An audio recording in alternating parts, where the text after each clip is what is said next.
ஐயா வணக்கங்க ஐயா. வணக்கம், வணக்கம். எப்படி இருக்கீங்க? ரொம்ப நல்லா இருக்கேன். ரொம்ப நாளுக்கு அப்புறம் லைவ்ல வந்து இன்னைக்கு கரெக்ட். இருக்கிறீங்க. ஆமா. நெறைய 1 பேரு மாசம் ஆச்சு. ஆமா.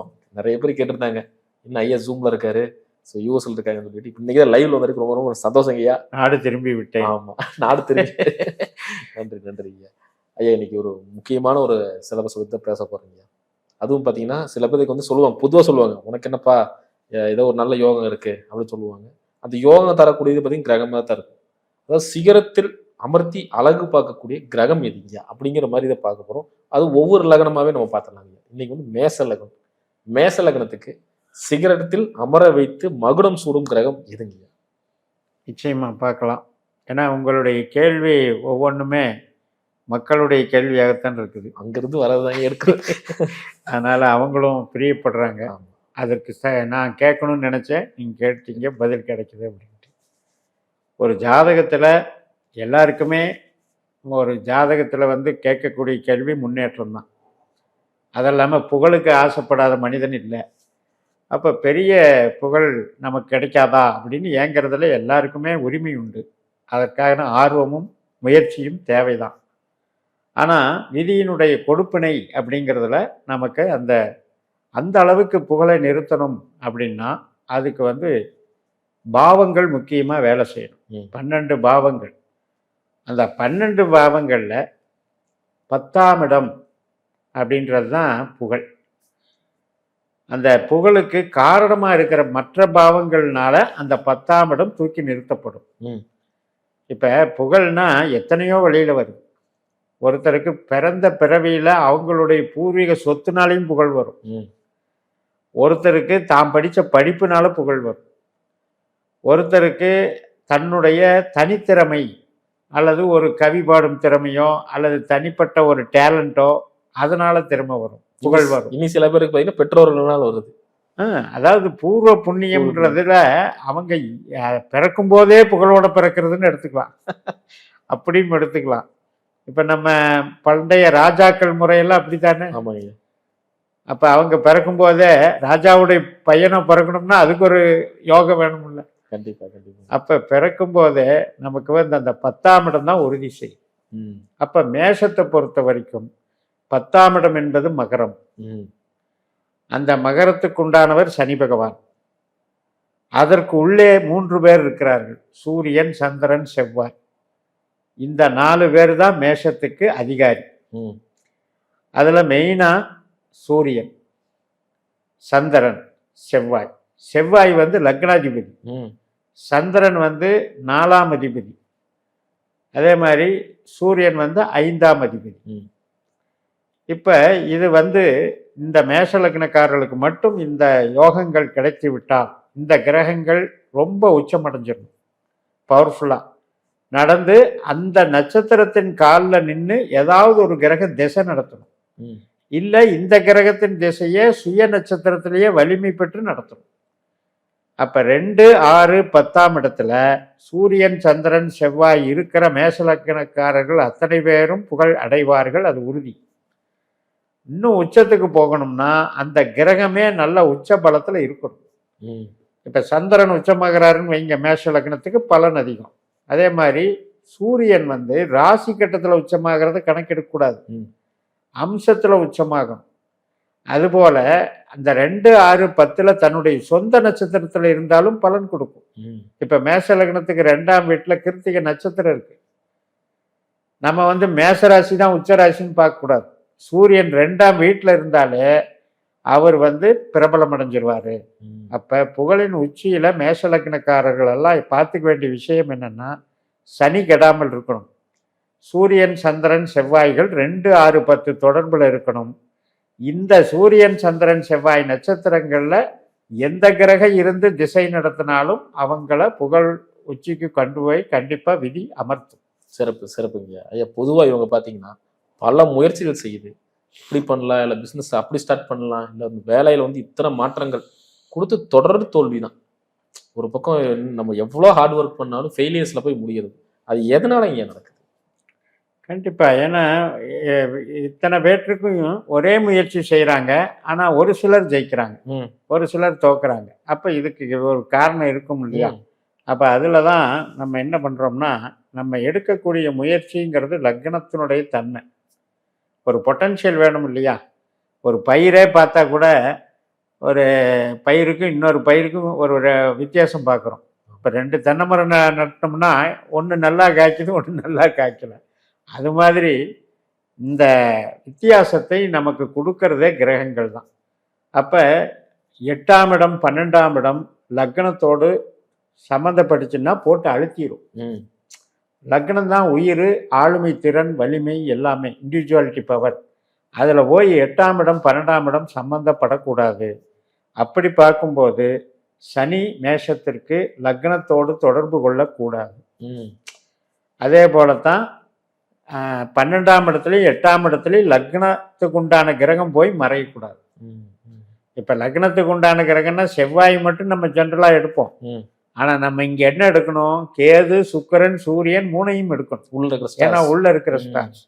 அப்போ இந்த கிரகங்கள் 8, 12 தொடர்பு வந்துட்டாலே அவங்களால என்ன முயற்சி பண்ணாலும் மீள முடியாது. அந்த முயற்சியை எது பண்ண வைக்குது? ஒன்று, அவங்க நல்லா படிச்சிருக்கலாம். 5ஆம் பாவம் நல்லா இருக்கும், நல்லா படிச்சிருவாங்க. 9ஆம் பாவம் நல்லா இருக்கும், படிச்சிருவாங்க.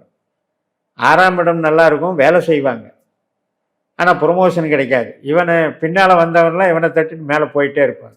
அப்போ இது மாதிரியான தன்னுடைய திறமை இருந்தும் தான் பாடுபட்டும் வளர முடியலங்கிறதுக்கு இந்த 1ஆம் இடம் 8, 12 தொடர்பு தான் காரணம். ஐயா, பொதுவாக பார்த்தீங்கன்னா ஒரு கூற்று இருக்கு. ஒரு 35 வயசுக்கு மேலே தான் வாழ்க்கை வந்து பிரகாசமாகும், ஒரு ராஜ யோகத்துக்கு நம்ம போய் செல்வோம், அதாவது விதி எல்லாம் பார்த்தா தீர்மானிக்கப்படுகிறது, விதி வந்து மறுபடியும் எழுதப்படுகிறது அப்படின்லாம் சொல்லுவாங்க. உண்மையாலே 35 வயசுக்கு மேலே ஒரு வளர்ச்சி உண்டா? இருக்கு. அதாவது இதுக்கு கரெக்டாக பலன் எடுக்கணும்னா நம்ம ஜோதிடத்தில் திசைகளை கரெக்டாக ஃபாலோ பண்ணணும்.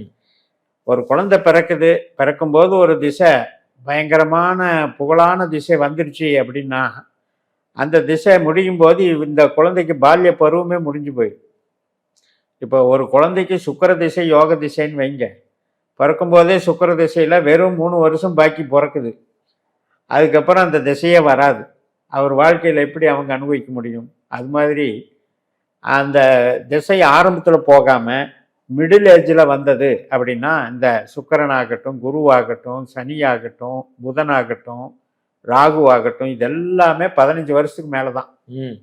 அப்போ ரெண்டுமே சேர்ந்து வந்தால் ஒரு 40 வருஷம் டெவலப் பண்ணி விட்ரும். அப்போ மேஷ லக்னத்துக்கு பொறுத்த வரைக்கும் நம்ம என்ன பார்க்குறோம்னா, சுக்கிர திசை நடந்தாலும் தப்பு இல்லை, ஆனால் 2, 6, 10 தொடர்புல நடக்கணும். அது எப்போ வரும் அப்படின்னா அவங்கவுங்க பிறந்த நட்சத்திர ராசி திசைகளுக்கு தகுந்த மாதிரி தான் பார்க்க முடியும். நம்ம ஒரு 19 மேஷ லக்னத்துக்கு இந்த திசைன்னு சொல்லணும்னா சூரிய திசை, சந்திர திசை, செவ்வாய் திசை 19 சொல்லிக்கலாம். இந்த 3ஐயும் கூட்டுங்க, 23 வயசு ஆகுது. அப்போ ஒரு 35 வயசுக்கு மேலே இந்த 3 திசை வந்தால் என்ன ஆகும்? அப்படியே கடைசி வரைக்கும் டெவலப் பண்ணி விட்டுரும். அதனால் நிச்சயமாக 8, 12 கூடையனுடைய திசை பிற்பகுதியில் வரக்கூடாது. வந்தால் அவங்களுக்கு பிற்பகுதி யோகம் இல்லை. அதே முற்பகுதியில் கஷ்டப்பட்டேன், நான் சின்ன ஏழை குடும்பத்தில் பிறந்தேன், எனக்கு படிக்கிறதுக்கு கஷ்டம், எனக்கு சம்பாதிக்கிறதுக்கு ரொம்ப படிப்படியாக தான் முன்னேறினேன் அப்படிம்பாங்க. திடீர்னு போய் ஒரு தொழிலில் என்ட்ரான உடனே கடவுடன்னு வளர்ச்சி விட்டுரும். நீங்கள் சொன்னது உண்மைதான் ஐயா, 100க்கு 100 உண்மை. நிறைய இன்னைக்கு சாதிச்சவங்கள்லாம் நீங்கள் சொன்ன மாதிரி தான் கஷ்டப்பட்டு ஒன்னொன்னா கடைசியில் ஒரு உச்சத்தை போய் தொடுறாங்க. எக்ஸாம்பிள் ரஜினிகாந்த் ஐயாலாம் இருக்காங்க. ஸோ ரொம்ப கஷ்டப்பட்டு சிரமத்துக்கு ஆளாகி தான் சிம்மலகம் வராது. ஸோ அப்படியே கஷ்டப்பட்டு தான் உள்ள வந்திருக்காங்க. ஆரம்ப பால்ய பருவத்தில் 6, 8, 12 இது மாதிரி திசைகள் நடந்ததுன்னா அவங்க திறமை இருக்கும், அந்த யோகம் ஜாதகத்தில் இருக்கும். ஆனால் திசை வழிவிடாது. அந்த திசை வழிவிடுற காலம் 35 வயசுக்கு மேலே இந்த மாதிரி 2, 6, 10 கூடிய திசை அமைஞ்சு போச்சுன்னா மிகப்பெரிய பிரபலம் அடைஞ்சிருவாங்க. அந்த மாதிரி தான் நிறைய பேர் இப்போ படிக்கும்போது கஷ்டப்பட்டு படிக்கிற பசங்க அதே மாதிரி விளையாட்டுத்துறையில் சாதிக்கிறாங்க. இதெல்லாமே பார்த்தீங்கன்னா அவங்க ஆரம்ப திசையில் அவங்களுடைய திறமைகளை வளர்த்துருக்கிறதுக்கு அந்த திசை உதவுது. பணம் சம்பாதிக்க 35 வயசுக்கு மேலே வர்ற திசை உதவுது. சிறப்பு ஐயா. இன்னொரு கேள்வி, முக்கியமான கேள்விங்க.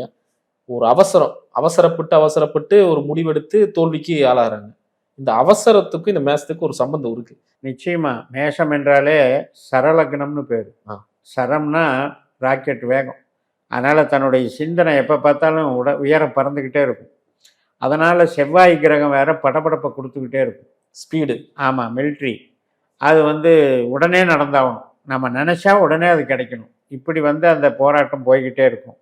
அப்படி இருக்கும்போது என்ன ஆகும்னா, ஏன் திடீர்னு தடாலடியாக போய் விழுந்துடுறாங்க அப்படின்னு கேட்டால், இப்போ 8ஆம் இடத்துலையும் 12ஆம் இடத்துலையும் இவங்களுக்கு விருச்சிக ராசியும் மீன ராசியும் அமையுது. அப்போ இந்த விருச்சிக ராசிங்கிறதும் செவ்வாயினுடைய வீடு, மீன ராசி குருவனுடைய வீடு. அந்த வீட்டில் இருக்கக்கூடிய நட்சத்திரம் சனியும் புதனும் இருக்காங்க. இந்த புதன் என்ன பண்றாருன்னா நம்பிக்கை எடுக்க வைக்கிறார். 6ஆம் இடம் அப்படிங்கிறது என்னன்னா வஞ்சம், சூழ்ச்சி, பகை. அந்த பகையில போய் சிக்க வைக்கிறார். ஒன்று பகை மூலமா சிக்க வைப்பாரு, இல்லைன்னா கடன் மூலமா சிக்க வைப்பாரு, இல்லைன்னா நோய் மூலமா சிக்க வைப்பார். இதுதான் 6ஆம் இடத்து புதனுடைய வேலை. அதை 3ஆம் இடத்துக்கும் புதன் மிதுன ராசிக்கு அதிபதியாகிறதுனால 3ஆம் இடங்கிறது எதை குறிக்குதுன்னா நம்பிக்கையை குறிக்குது. மனசு போய் அடிக்ட் ஆயிடுறது. அப்போ இந்த அடிக்ட் ஆகிற வேலையை இப்போ இவர் வளர்ச்சி வேணும்னு அவசரப்படும் போது அது போய் என்ன பண்ணுது, நம்பிக்கை சொல்லுது, யாரை வேணாலும் நம்ப சொல்லி. இந்த பிரச்சனை அங்கே இருக்கு.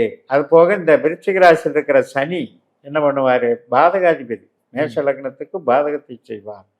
அப்படிப்பட்டவர் வலுத்து விட்டால், அப்படிப்பட்டவர் யோகஸ்தானத்தில் போய் அமர்ந்துருவார். இந்த மாதிரி நபர்களுக்கு ஒரு முன்னேற்றம்ங்கிற ஸ்தானத்தில் போய் அமர்ந்து விட்டு என்ன பண்ணுவார்னா கொடுத்து கெடுப்பார். நீ வா டெவலப் பண்ணிக்கலாம் அப்படின்னு சொல்லி ஆசை காட்டி உள்ளே போனால் 1 வருஷம் 2 வருஷம் நல்லா இருக்கும். இப்படித்தான் இருக்கும் போல அப்படின்ட்டு நிறைய எடுத்து போட்டுருவார் பணத்தை. முதல்ல சிறு தொழிலை ஆரம்பிப்பார். பெருக என்ன ஆகும்னா ஆசை காட்டி மோசம் செய்கிற கிரகம் அப்படியே வளர்த்து விட்டுரும். அதனால் நிச்சயமாக இவங்க நிதானத்தை கடைப்பிடிக்கணும். ஒன்று, சனி கிரகமோ புதன் கிரகமோ அந்த கிரகத்தினுடைய நட்சத்திரங்கள்லையோ யோக கிரகங்கள் அமரக்கூடாது. சனி திசையோ புதன் திசையோ கெட்டு போய் நடக்கக்கூடாது. இப்படிப்பட்டவர்கள் தான் இதில் போய் மாட்டிக்கிறாங்க. சிறப்புங்கய்யா. ரொம்ப முக்கியமான விஷயத்தை டீகோட் பண்ணி சொன்னதுக்கு ரொம்ப ரொம்ப நன்றிங்கய்யா. மீண்டும் அடுத்த ஒரு காணொளியில் அடுத்தடுத்த லக்னத்தை பற்றி பார்க்கலாம். நன்றி.